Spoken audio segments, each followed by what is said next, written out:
Ultraman Teo continues to surprise and delight me. Episode 4 has this great moment, and it's a great visual performance and a good vocal performance on the dub as well, where Ibuki is saying that he wants to send Pucci home because he's sure that Pucci has a home planet and it would be, well, that he misses, and that would be great for him to get back to that planet. It'd be the best thing for him. It'd be the most natural, the safest. I can't remember how exactly he frames it. But it's interesting because it's true. And the thing I like most about this is Ibuki's coming from a perspective, or coming at it from a perspective of he's lost his world. He's lost his planet. He can no longer be where he's supposed to be. He can no longer be with those who he cares about and who care about him. And this gets reinforced later on when he's speaking with Kana while they're looking for poop, kaiju poop, and they're having a poop break, and I'm sorry, this is not funny. She tells him about her dog that died. She has a Shiba Inu on a keychain, a picture of it, and he's like, "Oh, it's a cute dog," and she says that she had this dog from the time before she was born, or before she could remember, so maybe very young, and it died. And when it got sick and died, it was really hard for her, and she didn't want another pet to replace it. And he says in response to her that the dog must have been really happy because she's so hurt, and she kind of seems surprised by this. Like, what are you trying to say? And he says the magnitude of the pain that you feel when a loss occurs is correspondent to how much you cared and how deep those emotional ties were. And it's a simple, beautiful truth that he's sharing, and I really appreciate it. And it's funny because it's not funny. It's made stronger, actually, by the fact that he is a person, or an Ultra, who lost his planet. H12 is gone. Everybody there is dead. I spoke about this previously, about how the story is about isolation, or I was suspecting from the first episode that the story is going to be about isolation, that there are going to be themes about connection. The donut song, which seems ridiculous, also talks about linking hearts as well. And I think an important thing that comes from the donut song is that a donut is like this. It's missing something from inside of it. It's hollow. It's empty inside. And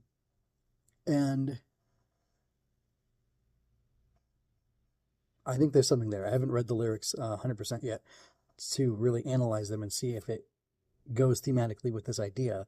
But Pucci doesn't belong on this world, and he has to have a home. So why not send him home? Is what Ibuki's thinking. And I really just love his performance because he's looking down. His eyes are shaded, I think, and he has this smile that seems to me to speak of the fact that he's remembering the joy and remembering the happiness and the love and the connection that he had with these people from his homeworld. And instead of being hurt by that, he's transcending that normal emotion, what you would expect. And instead, he's wanting to push through that. He's focusing on the good and trying to help somebody else, a fellow alien too, reach that same good. He's trying to get Pucci back home, which is another thing. It's very interesting how silly the show seems from the outset. You've got the donut song, you've got Pucci, you have Emma calling Pucci Pucci Pie, and you've got the looking for poop in this episode, and what a big deal poop is, and you had the poop joke from the first episode, and there's a lot of silliness on the surface.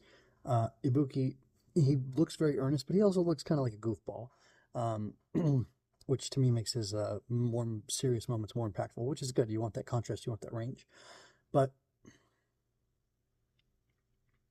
it's also very serious. You have the UTTF in the background. You have real approaches, like almost like hard sci-fi approaches to all these things being taken. The kaiju poop is important in this episode because it can help determine the ecology of the kaiju. It can help determine its genetic code. You could run genome testing, which I guess the inside of the walls would be scraped as the poop is passing through, so I guess that makes sense. Anyway,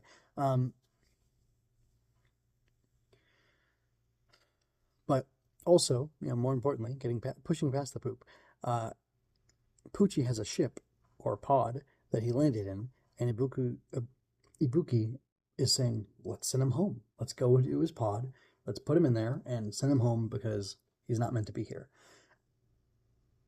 And when they get there, so my point about that is that that's like a serious thing. It's a logical thing. If the show is just silly and that's all it was going for, it wouldn't really matter. And it would just be a gag, or like the ship would be broken and there would be no explanation, no attempt to explain why it was happening. Kana is a bioengineering specialist, and she mentions that she likes machines, and she likes seeing machines and vehicles up close. So she goes and she inspects the site, and she's spending all this time there. And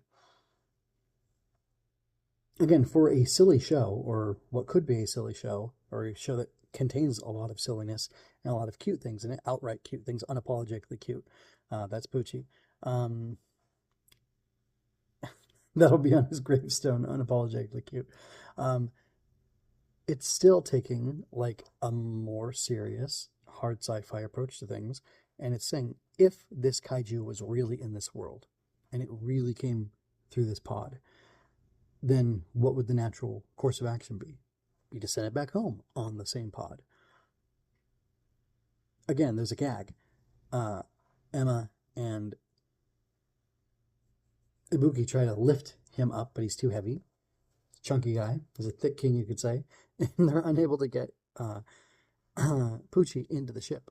And they're wondering why. Where's the door? Where's the ladder? Where's the beam? Where's the whatever?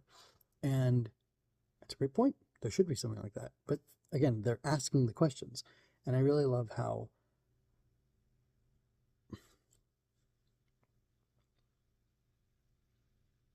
everything's being treated really thoughtfully. And consequences are real, and people seem to think about things in very realistic ways, which is a lot of fun. There's not a lot of hand waving. There's not a lot of dismissing ideas. There's some pursuit. I have a little bit of a theory that if the ship, well, when I was midway through, if the ship has no way for you to enter back into it, maybe it's because you're not supposed to enter back into it. Pucci was on the ship and meant to be dropped on the planet and not get back into it for whatever reason. And I think that's an interesting idea. I'll be curious to see if that's explored in the future episodes. Next episode, it looks like from the preview, it looks like Kana's going to be in the ship doing stuff. So that'll be super interesting to see what the fallout is of that. And that's pretty much all I have to say this time. I'm thoroughly enjoying Teo. I think it's very fun. It's very cool. The balance of the silliness and the realness is very intriguing to me. It's very enjoyable to me. This is the tone. I think I like this tone. It's very kid-friendly, but it's also very real in a way that's surprising. It's logical, and it has a good heart and good emotional, like mature emotional vocabulary, and I find that to be very important. So it's a great blend, I think. What do you think of Teo so far? What do you think about these connections that I've drawn? I see a clear through line. Do you see it as well? Or do you differ? Are you thinking the show's failing and lacking?